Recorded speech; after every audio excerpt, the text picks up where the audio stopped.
Hello students, let us start our today's class on the channel Pratik Singh Classes. In this video, we are going to study standard 12th atomic and nuclear physics. From old book this is 8th unit and from new book it is the 9th unit, because in year 2021 syllabus a lot of processes are omitted because of corona pandemic. So in this video I will teach you only those things which are meant only for standard 12th year 2021. Okay, so let us start our today's class. First of all, introduction. Here, introduction begins with the figure as given here, the comparison between the size of an atom, apple and the earth. If suppose an atom is of the size of an apple, then the apple will become the size of the earth. So can you imagine how much bigger our earth is, and with respect to that, how much smaller the atom is. Alright. In earlier classes, we have studied that anything which occupies a space is called matter. Okay, this is the very you can say detail or very beginning definition of matter. Anything that has mass and occupies space is called as matter. Matter can be classified as solids, liquids, and gases. You know very well that there are three stages of matter. In our daily life, we use water for drinking, petrol for vehicles, we inhale oxygen, stainless steel vessels for cooking, etc. And these all are matter. Experiences tell us that behavior of one material is not same as another. This means that physical and chemical properties are different for different materials. Okay, as we know very well that aluminum and iron, they are both different. Copper and gold, they are different. Likewise, oxygen and hydrogen, they are different, and a lot of other things we have studied from the previous classes. In order to understand this, we need to know the fundamental constituents of material. Means what is the material made of, what are its properties, physical and chemical, and a lot of other phenomena. When an object is divided repeatedly, the process of division could not be done beyond a certain stage in a similar way, and we end up with the small speck. Means if suppose we have atoms. Suppose we have a lot of bigger particles, and if we divide them from the center up to infinite time, then at last we will get so a small particle that which will be further not divided into smaller particles. These small specks are defined as atoms. So atoms means the things which cannot be further divided. The word atom in Greek means without division or indivisible. Means in Greek, okay, atom means the thing which cannot be divisible further. The size of an atom is very small, very small. If we compare the size of ourselves to an atom, okay, our size is far bigger than that of a single atom or a single isolated atom. For an example, the size of hydrogen atom, okay, that is the simplest among all, is of the around 10 to the power minus 10 meter. That means around 1 angstrom. An American physicist, Richard P. Feynman, said that if the atom becomes the size of an apple, then the apple becomes the size of the earth as shown in the figure here. So this is what given in the beginning of this chapter in this figure 8.1. As I have said you that if suppose an atom is in the size of apple, okay, then the size of apple will become the size of our earth. Okay, so can you imagine how much small our atom is for any element. In this unit, we first discuss the theoretical model of atom to understand its structure. Okay, the Bohr atom model is more successful than J.J. Thomson and other Ford models. Okay, about this thing we have studied in class 9th and 10th. Okay, that Bohr model is far better than Thomson's or other Ford model. Those scientists, the physicists, they have tried to find out what may be the structure of atom, how is it made of. Okay, but later by new discoveries they were discarded. Even though up to some certain time we studied, okay, the physicists tried to learn the properties of atoms based on their theory itself. Okay, until now we, even though even though their theories are rejected, we still go through them. Okay, it explained many unsolved issues in those days and also gave better understanding of chemistry. Okay, later scientists observed that even the atom is not the fundamental entity. It consists of electrons and nucleus, and we know very well that electrons rotate around the nucleus around in its orbit, and in the nucleus there are again protons and neutrons. Around 1930, scientists discovered that nucleus is also made of proton and neutron. Further research discovered that even the proton and neutron are made up of fundamental entities known as quarks. Okay, so about quarks, it is not in the current syllabus. Okay, and also about quark, it is not in BSc physics. Okay, in higher classes we will study about that. In this context, the remaining part of this unit is written to understand the structure and basic fundamental properties of nucleus. Further, how the nucleus energy is produced and utilized are discussed. Means from nuclear power plants, how do we get energy? What really happens there inside the nuclear power plants? How energy is generated there? We will discuss in this lesson. Okay. So next topic is electric discharge through gases. Okay, we know very well that gases are very bad conductors of electricity as well as heat. Let us see what is given here.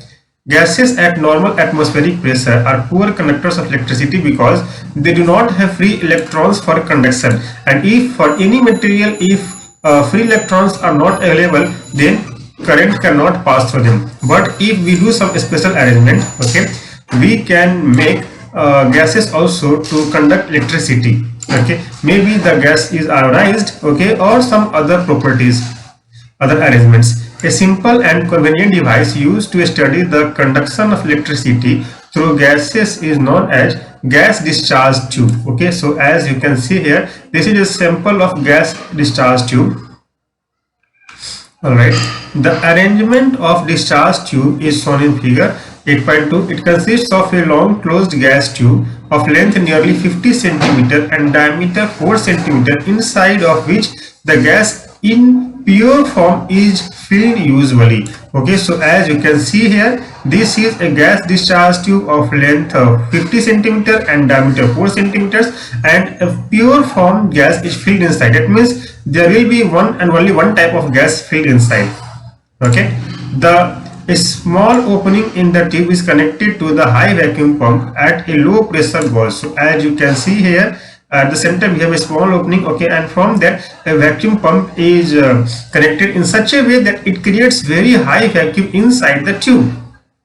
This tube is fitted with two metallic plates known as electrodes, which are connected to secondary of an induction coil. So as you can see here, at both the ends, from in to in here and here, we have two plates, okay, of conducting material, okay, which works as electrodes here.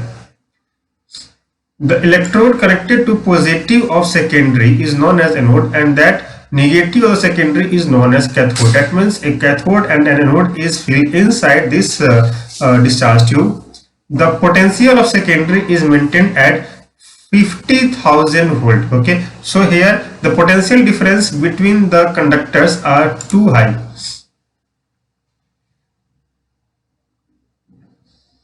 Okay, so let us see what is given here again.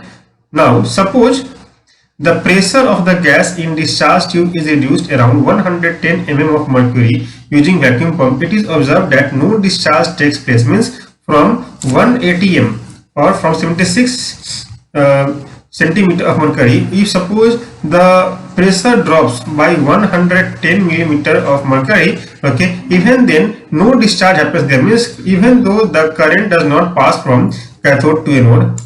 When the pressure is kept nearly 100 millimeter of mercury, means further if it is reduced by 10 mm, okay, the discharge of electricity through tube take place, means here the discharge starts, the flow of electricity starts from cathode to anode. Okay, consequently irregular streaks of light appear and a crackling sound is produced, means inside that tube, okay, we will have some streaks of light, and also in this process huge sound will be produced when the pressure is reduced. Furthermore, just to 10 millimeter of mercury, a luminous column known as positive column is found from anode to cathode. So here what happens here is when the pressure drops just to 10 millimeter of mercury, okay, inside this tube we can see that light had started coming out. It had started glowing, okay, in such a way that it travels from anode to cathode, as given here. A luminous column known as positive column is formed from anode to cathode. When the pressure reaches to around 0.01 millimeter of mercury, positive column disappears. At this time, a dark space is formed between anode and cathode, which is often called Crookes dark space, and the walls of the tube appear with green color. Okay, here what happens is, at Crookes dark space, okay, only the walls of the tube, okay, will look like it is green, or you can say that the glass will look like green and inside it will look dark. Okay, at this stage some invisible ray emanate from cathode called cathode rays, which are later found to be a beam of electrons. Okay, so here the light which goes, okay, which passes or which is generated, okay, is not visible, means the spectra will not be in between the visible light. Now, what are the properties of cathode rays? Let us see. Cathode rays possess energy and momentum and travel in a straight line with a high speed of order 10 to the power 7 meters per second. Okay, not that of speed of light, but relatively very near to the speed of light. Okay, and it is a charged particle which will have momentum. Okay, it can be deflected by application of electric and magnetic field. Means if suppose electric field or magnetic field is applied in between the passage of cathode rays, okay, it will deviate from its straight line path. The direction of deflection indicates that they are negatively charged particles. Because when we pass these types of rays, means cathode rays, from very high electropositive plates, okay, or very high electric field or magnetic field, okay, these rays or this discharge turns towards negative plate, okay, which shows that it itself is a positive charge. When cathode rays are allowed to fall on matter, they produce heat, as we have studied earlier in thermionic emission. It is not thermionic emission, but what happens here is when these types of rays falls on any object, okay, the object becomes hotter. That means it produces heat. They affect the photographic plate and also produce fluorescence when they fall on certain crystals and minerals. Means whenever they will fall on certain minerals or crystals, okay, light will come out of that. When the cathode rays fall on a material of high atomic weight, X-rays are produced. Okay, in previous class we have studied about generation of X-rays. Same thing happens in the case of X-ray. Cathode rays ionize the gas through which they pass. Means if suppose inside this discharge tube, let me show you once again. If inside this discharge tube any gas is filled, in that situation, if cathode ray will pass through those gases, it will knock out the electron from them and will try to make them ionized. Okay, the speed of cathode rays up to 1/10th of the speed of light, means 10 times lesser than that of the speed of light. Okay, now coming to section 821, that is determination of a specific charge of an electron, or Thomson's experiment. E by m, total charge divided by total mass, or charge of electron by mass of heat. Thomson's experiment is considered as one among the landmark experiments for the birth of modern physics. In year 1887, J.J. Thomson made remarkable improvement in the scope of a study of gases in discharge tubes. Okay, means if suppose any gas is filled inside the discharge tube, what may be the result, or what will happen if any cathode ray will pass through it. Okay, and he got a lot of interesting results. In the presence of electric and magnetic fields, the cathode rays are deflected by the variation of electric and magnetic field. Mass normalized charge or specific charge or charge per unit mass of cathode ray is measured, okay, by using this property.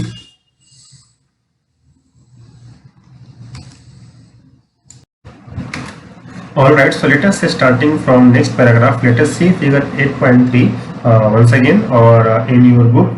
It will be given in figure 9.3. So here we have a battery, okay, with high tension, and then high voltage battery is attached here. We have a cathode and anode, okay, and then magnet is attached there, which gives very high magnetic field, and then deflecting plates are here, okay, which deflects the charges passing through it, and then we have fluorescent screen, okay, means when the charges will fall on this screen, it will create light. Okay, so let's start this paragraph. The arrangement of J.J. Thomson's experiment is shown in figure 8.3. A highly evacuated discharge tube is used, and cathode rays or electron beam produced at a cathode are attracted towards anode disk A. So as you can see here, negative charges or the electron beam is coming out through the cathode, and then because of anode, okay, the electrons coming out from cathode will accelerate towards the anode, and then the acceleration becomes so high that it will bypass it, and then it will reach towards the deflecting plates, and then because of the difference in charges here and polarity, okay, its path will change. Anode disk is made with pinhole in order to allow only a narrow beam of cathode rays. Okay, so as you can see here, at this center, at this anode, okay, we have a very small pinhole which allows only a small beam of light, okay, to pass through it, okay, just like a torch beam. Okay, these cathode rays or the electron beam are now allowed to pass through the parallel metal plates maintained at high voltage as shown in the figure. So as you can see here, these two deflecting plates are kept in such a way that the potential difference between them is very high, and in between those plates the cathode rays are allowed to pass. Okay, further, this gas discharge tube is kept in between pole pieces of magnets such that both electric and magnetic fields are perpendicular to each other. So as you can see here, the electric field and the magnetic field, they are perpendicular to each other. When the cathode rays strike the screen, they produce scintillation, and hence bright spot is observed. Okay, so what happens here is, when these cathode rays or when this charged electron falls on this screen, okay, light is produced here, okay, or you can say that photons are produced here. This process is called as scintillation process. Okay, this is achieved by coating the screen with zinc sulfide. Okay, so here from inside of this screen, zinc sulfide is painted or coated, and when the electron beam falls on it, it creates scintillation. Okay, this is the very similar as the working of roll cameras which we have in olden days. Now let us find how to determine the velocity of cathode rays. Okay, or how we can maintain a constant velocity of the cathode rays, or how to accelerate the cathode rays or electron beams. So let us see figure 8.4 again. Electric force balancing the magnetic force. The path of electron beam is a straight line. Okay, and here, as we have seen earlier, the electric force and the electric force and the magnetic force, they are perpendicular to each other. For a fixed electric field between plates, the magnetic field is adjusted such that the cathode rays or electron beam strike at the original position O. So as you can say here, when we keep electric field and magnetic field balanced, okay, the cathode rays or the electron beam will directly fall on the point O, position O. Okay, this means that the magnitude of electric force is balanced by the magnitude of force due to the magnetic field as shown in the figure. Okay, so as you can say here that the magnetic field force and the electric field, they nullify each other, and so the electron beam just passes in a straight line and falls at point O. Let E be the charge of the cathode rays, then we can write E into capital E is equal to E B nu, or nu is equal to E by B. Okay, now determination of a specific charge. How can we find out what is the charge on an electron or on a charged particle?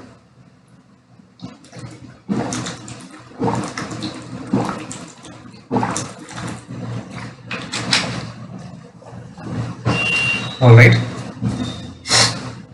Since the cathode rays or electron beam are accelerated from cathode to anode, the potential energy of electron beam at the cathode is converted into kinetic energy of the electron beam at anode. So what happens here is, because the charges are being accelerated, okay, its potential energy will decrease and same gain will happen in its kinetic energy. That means at every instant of time the kinetic energy will increase. Let capital V be the potential difference between the anode and cathode. Then the potential energy is E into V. Okay, charge into potential difference will be the potential energy. Then from law of conservation of energy, we know very well that energy before and energy after will be conserved. We will have AV is equal to half mv square, or E by m is equal to Vs nu square by 2V. Substituting the value of velocity from equation 8.1, we get E by m is equal to 1 by 2V into E square by V square. Again, if we substitute the values of E, V and potential V, the specific charge can be determined as E by m is equal to 1.7 into 10 to the power 11 coulomb per kilogram. That means total charge per unit mass, or charge per unit mass, is equal to 1.7 into 10 to the power 11 coulomb per kilogram. Now, deflection of charge only due to uniform electric field. If suppose we have only uniform electric field and no magnetic field, then what will be happen in the position of charge when it will pass through them?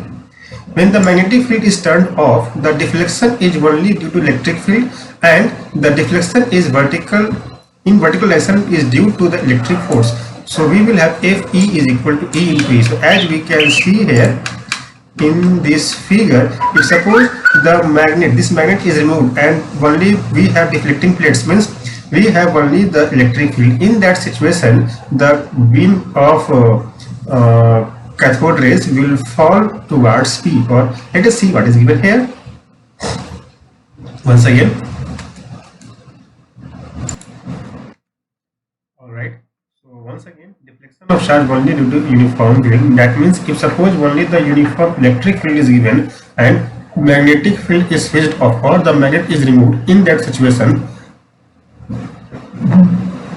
the electric force is given by E into capital E. Okay, let m be the mass of electron, and by applying Newton's second law of motion, that is force is the rate of change of momentum with respect to time, okay, or force is mass times the acceleration, then acceleration of the electron is given by AE is equal to 1 by m into Fe.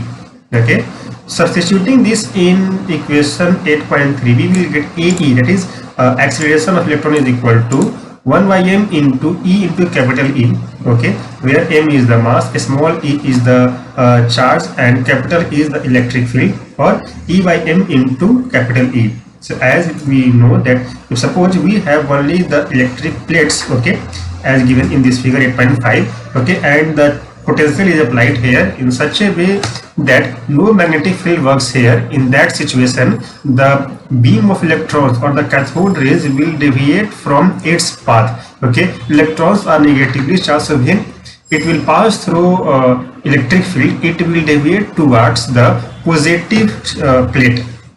Okay, so here the deviation in the screen is given as y. Okay, let y be the deviation produced from original position on the screen as shown in the figure. Let the initial upward velocity of cathode ray be u is equal to 0. Okay, so here we have two velocities, one towards as we can say here towards x-axis and one towards y-axis. Okay, initially the velocity in upward direction is 0 as given here. Okay, before entering the parallel electric plates, let t be the time taken by the cathode rays to travel in electric field, means in between these plates, means from here to here, okay, means as you can see on the movement of my cursor, okay, that the time taken by the charges to go from here, from this position to this position is suppose t.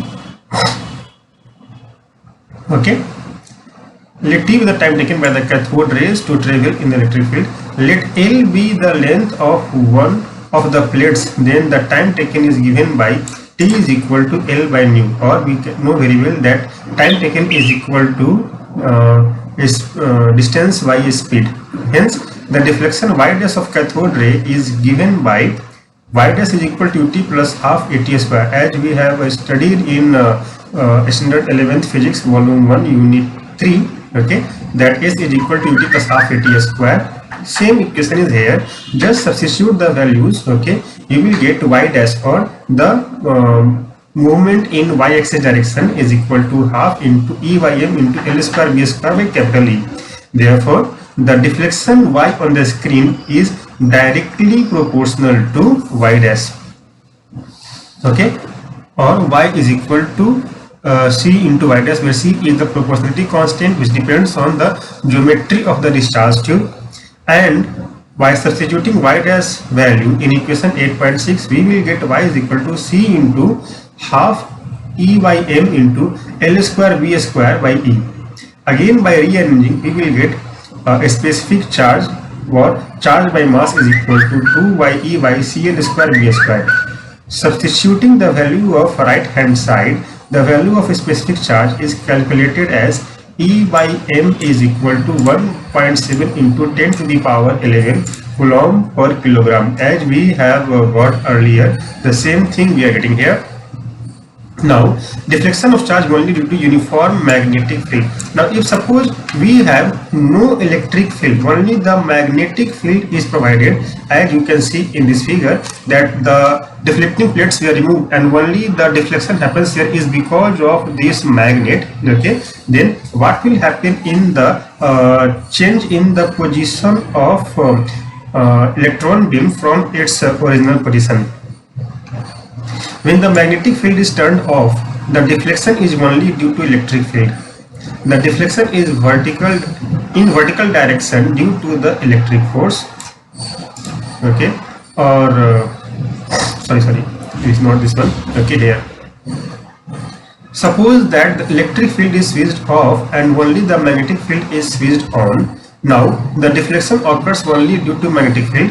The force experienced by the electron in uniform magnetic field applied perpendicular to its path. Okay, so as you can see in this figure, okay, as given here, the path of the movement of electron and that of magnetic field are perpendicular to each other.